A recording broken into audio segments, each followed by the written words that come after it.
अब खबर ब्राजील से है। ब्राजील की पार्लियामेंट पर हुए हमले का सीसीटीवी सामने आया है। आपको बता दें कि सीसीटीवी वीडियो अब सामने आ गया है। वीडियो में बड़ी तादाद में लोग पार्लियामेंट के अंदर तोड़फोड़ करते दिखाई दिए। वहीं एक दूसरे पर वीडियो में पुलिस और एहतजाजियों के बीच झड़प होती हुई भी दिख रही है। आपको तस्वीरें दिखाते हैं। ब्राजील के पार्लियामेंट पर हमला हुआ।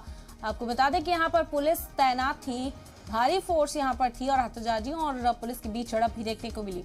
किस तरह से ये लोग दाखिल हुए और कैसे तोड़फोड़ करते हुए यहाँ पर नजर आए, तस्वीरें आप देख सकते हैं। ये एहतजाजी मुजाहिरीन हैं जो पार्लियामेंट के अंदर दाखिल हुए और उन्होंने प्रॉपर्टी को यहाँ नुकसान पहुंचाया है, तोड़फोड़ की है। सीसीटीवी फुटेज सामने आया है। आप देख सकते हैं तस्वीरों में किस तरह यहाँ पर इस पूरे वाक़यात को अंजाम दिया जा रहा है। एहतजाजी मुजाहिरीन हैं जो पार्लियामेंट के अंदर जबरन घुसे और यहाँ पहुंचकर तोड़फोड़ इन्होंने की। पुलिस ने इन्हें जब रोकने की कोशिश की तो पुलिस के साथ भी हाथापाई होती हुई, झड़प होती हुई दिखाई दी। वीडियो सामने आए हैं। आपको बता दें कि ब्राजील की पार्लियामेंट पर हमला किया गया था। सीसीटीवी वीडियो उसका सामने आए हैं जो इस वक्त आपको दिखा रहे हैं।